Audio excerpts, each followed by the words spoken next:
त्या राजापूर किल्ल्यावर नारायण राणे आणि त्याचबरोबर आदित्य ठाकरे यांच्या कार्यकर्त्यांमध्ये वाद झाला, 2 गट आमने सामने आले, मोठा राडा झाला तिथे.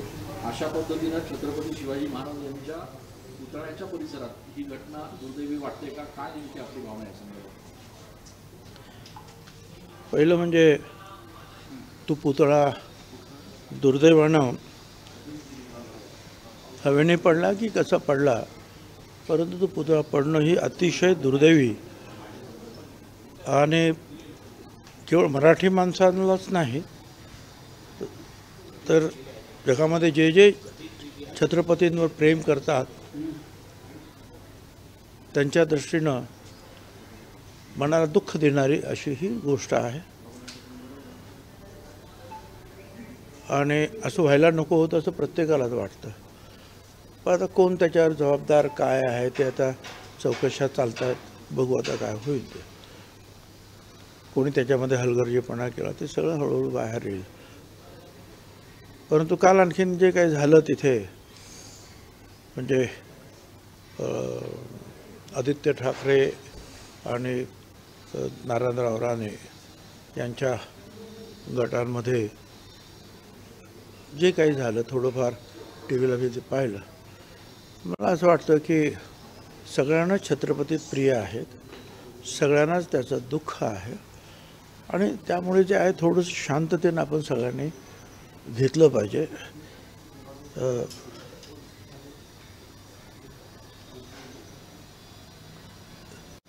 आता ते का झालं हे परत हळूहळू कोण चुकलं याच्यामध्ये ते पोलीस किंवा तिथले लोक जे आहेत ते सांगतील. असं असतं कधी कधी एक जण असेल आतमध्ये. आता समजा मी तुमच्यासमोर बोलत असेल आणि विरोधी पक्षाचा कोण नेता असेल त्याला तुमच्याशी बोलायचं तर तो जरा थांबतो बाहेर आणि मी गेल्यानंतर मग तो येतो. असं थोडंसं जरा एकमेकाला जर समजून जर घेतलं आपण तर मला असं वाटतं की हे असे प्रकार घडणार नाहीत. ठीक आहे, संपला, तेवढा विषय संपला.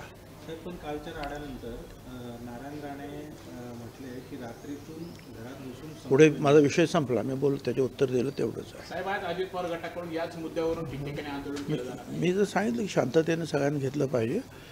छत्रपती जे आहेत सगळ्यांनाच प्रिय होते, काय सगळ्यांनाच दुःख झालेलं आहे. सत्तेत असताना आपल्या ही वेळ काय, अजित पवार गट सत्तेत असतानाच आंदोलन करते.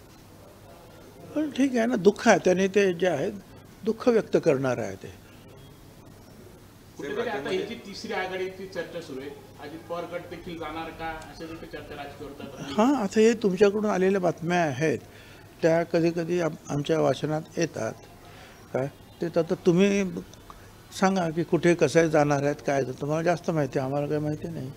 महाराजांचा पुतळा कोसळल्यावरती राज्यामध्ये अनेक मोठे संपला विषय. पुतळे आहेत वेगवेगळ्या महापुरुषांचे. अशा पुतळ्यांचं ऑडिट किंवा त्यांची पण पाहणी एकदाच करायला पाहिजे असं वाटतं आपल्याला. तर अर्थात जे लोक पुतळे बसवतात बनवतात आणि बनवणाऱ्यांनी पण बरोबर लक्ष दिलं पाहिजे. तरीसुद्धा ह्या पुतळ्यांच्या बाबतीमध्ये शासनाने पूर्वीपासूनच फार कडक नियम केलेले आहे. तो पुतळा कसा दिसला पाहिजे, तो कसा असला पाहिजे, तो बरोबर आहे का. अनेक त्याच्या जे आहेत ना परवानग्या घ्याव्या लागतात. अनेक वेगवेगळ्या कला संचलनापासून तर अनेकांच्या परवानग्या असतात. PWD पण असेल, कारण काही चौथरा असेल, कुठे बसवला काय. मला असं वाटतं की हे एवढं सगळं झाल्यानंतरसुद्धा अशा गोष्टी घडतात. याच्यामध्ये मुळात काहीतरी काही चूक आहे का पुतळा बनवण्यामध्ये, मला कल्पना नाही, पण मी असं ऐकतो. कोण म्हणतात ते नट बोल्ट बनवलेले होते, त्याच्यामुळे ते नट बोल्ट गंजले आणि हवेमध्ये तुटले वगैरे. कुणी काय. पण हे पुतळे बनवण्याचे काय एक विशिष्ट पद्धती असते. त्याचं योग्य प्रकारे वेल्डिंग करणं, हवा किती आहे. आता वल्लभभाई पटेलांचा एवढा मोठा पुतळा बसवला, तिथे पण हवा तर असणारच ना. परंतु सर्व प्रकारचा विचार करून ह्या सगळ्या गोष्टी केल्या जातात. हवेचा जास्तीत जास्त रुख किती मोठा असेल, काय स्पीड असेल आणि त्याप्रमाणे मजबूतीसाठी काय करायला पाहिजे. त्याचा बेस कसा असला पाहिजे. कुठेतरी गफलत तर झालेली आहे, एवढं तर नक्कीच आहे. कविता राऊतने असं म्हटलंय की गेल्या 10 वर्षापासून मी नोकरीसाठी प्रयत्न करते, तुम्ही केवळ आदिवासी आहे, माझ्याकडे कोणी गॉडफादर नाही म्हणून मला डावलं जातं. नाही, गॉडफादर नाही, आम्ही गॉडफादरची नाही, परंतु त्यांच्यावर आमचं सुद्धा जे आहे त्यांच्याबद्दल आस्था आहे म्हणून आम्ही आमच्या पद्धतीने त्यांना खूप सहकार्य केलेलं आहे. ते काही इथे बोलून दाखवण्यासारखं नाही. पण एवढंच नाही तर किमान 50 वेळा मंत्रिमंडळातसुद्धा आणि इतर ठिकाणाची पत्र दिलेलं आहे. अगोदर त्यांना जिथे जायचं होतं त्यासाठी जे आहे ते जे काही क्वालिफिकेशन पाहिजे ते नव्हतं.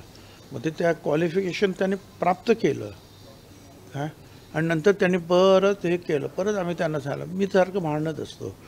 आता काय ते सरकारनं काय ठरवलं त्यांच्या त्या खात्यानं, आणि काय क्रीडा प्रशिक्षक, क्रीडा क्षेत्रामधले जे काही क्रीडा खातं जे आहे आमचं युवक आणि क्रीडा खातं, त्याच्यामध्ये त्यांना त्या सगळ्यांना सामावून घ्यायचं काहीतरी ठरलं. मला असं वाटतं की काही लोकांना ते पसंत नाही, त्यांना एक विशिष्टच खातं पाहिजे. आमचे पण प्रयत्न सुरू आहेत, परंतु आहे की काही लोकांना फटदेशी न्याय मिळतो.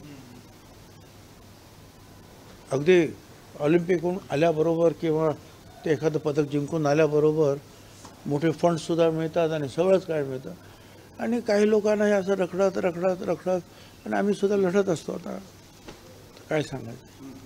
साहेब, मुंबई हायवेवर खड्डे आपण बघितले, पण शहरामध्ये पण खूप प्रचंड खड्डे झालेले आहेत. महापालिका न्यायालयामध्ये प्रतिज्ञापत्र सादर करतं की खड्डे बुजवण्याचं काम चालू, परंतु आजची परिस्थिती सर्वत्र चाळण बघायला मिळते. म्हणून आता कधी कुठच्या मुंबईला म्हणतं की नाशिकला? नाशिकला आता आयुक्त आहेत का महानगरपालिके? नाही, रजेवर आहेत. कसं का रजेवर गेले? ऐन वेळेला असं रजेवर जाणं योग्य नाही, कारण ही वेळ अशी असते की अनेक अडचणी शहरामध्ये उद्भवतात, अगदी रोगराईपासून अनेक. पण ठीक आहे, आता ते त्यांचं डिपार्टमेंट खातं मुख्यमंत्र्याकडेच आहे, ते पाहतील. परंतु याच्यामध्ये जे आहे कारवाई करायला पाहिजे, एवढंच मी सांगेन. आणि आता मुंबई नाशिक म्हटलं तर एक आहे की 40% प्रमाणामध्ये थोडीशी सुधारणा आहे, पण अजून खूप सुधारणा आवश्यक आहे.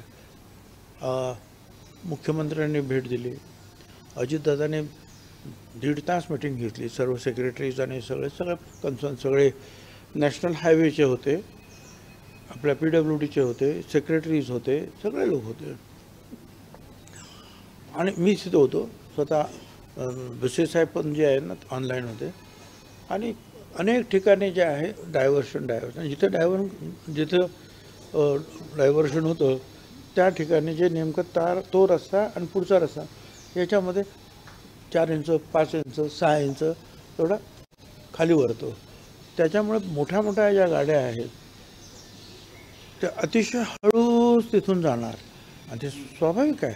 आणि त्याच्यामुळे जे आहे हे सगळं अडचणीचं काम होतं. तर ते आम्ही सांगितलं की ते अगोदर जे आहे त्याला स्लोप वगैरे व्यवस्थित द्या, म्हणजे गाड्या ताबडतोब जातील. आणि दुसरी गोष्ट अशी होती की भुसे साहेब म्हणाले होते की यांना आम्ही 250 वॉर्डन दिलेले आहेत.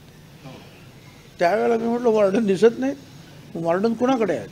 तर वॉर्डन या पोलिसांकडे त्यांनी दिलेले आहेत. आणि आपल्याकडे एक ॲडिशनल DG, कदाचित DG आहे की नाही, पण ॲडिशनल DG तर नक्कीच आहे. त्यांचं काम आहे हे सगळ्या राज्यातल्या हायवेचं जे आहे व्यवस्थापन करणं. आणि मग तिथे थोडंसं नाही म्हटलं तरी शब्दाशब्दी खूप झाली जोरदार, कुठेच वॉर्डन. पण आता मी बघितलं तर ठिकठिकाणी हे वॉर्डन आणि त्यांच्या जोडीला पोलीस हे उभे आहेत. आणि त्यामुळे ती आणि हे पण जे आहे त्या ठिकाणी ज्यांना स्लोप करायचे होते, खटकी ज्याला पण म्हणू, ती जे आहे कमी करण्याचं काम झालेलं. त्यामुळे ठीक आहे, आता जरा 10 तास नाही, म्हणजे मला तरी 4-5 तास तरी लागतातच, कारण काही ठिकाणी अजून रस्ता खराब आहे, काही ठिकाणी जे आहेत जे अंडरपास केलेले आहेत वरून जावं लागतं, त्याचं ट्रॉपिंगच गेलेलं आहे, ते परत काम सुरू आहे. कधी जास्त पाऊस असल्यामुळे सुद्धा काम करताच येत नाही. आणि आता पाऊस उघडला तर त्याने ते काम करतील. परंतु जोपर्यंत हे समृद्धीचं काम होत नाही पूर्णपणे भिवंडी बायपास, तोपर्यंत या थोड्या अडचणींना तोंड द्यावं निश्चितपणे लागणार आहे.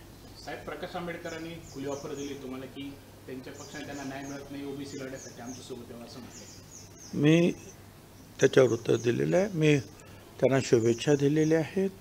त्यांनी मला दिलेल्या आमंत्रणाबद्दल सुद्धा मी त्यांचे आभार मानलेले आहेत. मला असं वाटतं की हे जे प्रश्न जे आहेत सोडवण्यासाठी मी ज्या ठिकाणी आता आहे तिथून प्रयत्न करतो आहे. जो ज्या ज्या ठिकाणी असेल त्याने त्या त्या ठिकाणून प्रयत्न करायला पाहिजे. मग आणि जो कुठल्याही पक्षात असेल, मी तर असंही सांगतो, आमचे अनेक मित्र असतात वेगवेगळ्या पक्षात असतात, म्हटलं असा तुम्ही, पण ओबीसीचे प्रश्न किंवा ओबीसीवर अन्याय होत असेल तर सगळ्यांनी आवाज उठवा. कोणी सरकारमधून मदत करेल, कोण बाहेरून करेल, कोण आणखीन कुठून करेल, कोण कोर्टामधून करेल, पण सगळ्यांनी अशा प्रकारे मदत करा आणि अन्याय होणार नाही एवढं बघा. तर काँग्रेसने एक सर्वे केलेला आहे, त्याच्यामध्ये सर्वाधिक जागा विधानसभेच्या 80 ते 85 काँग्रेसला मिळेल, सगळ्यात कमी जागा उद्धव ठाकरे गटाला 30 ते 35च्या दरम्यान मिळेल, अशा पद्धतीचा सर्वे करण्यात आलेला आहे. मला काही माहिती नाही आणि महाविकास आघाडीच्या बैठकीला मला काय त्यांनी बोलवलं नाही, त्याच्यामुळे तिथे काय चर्चा झाली हे मला कसं कळणार. ते पवारसाहेब काय म्हणतात, उद्धवजी ठाकरे काय म्हणतात, काँग्रेसचे लोक काय, मला त्याची काही कल्पना नाही. धन्यवाद सगळ्यांना. धन्यवाद.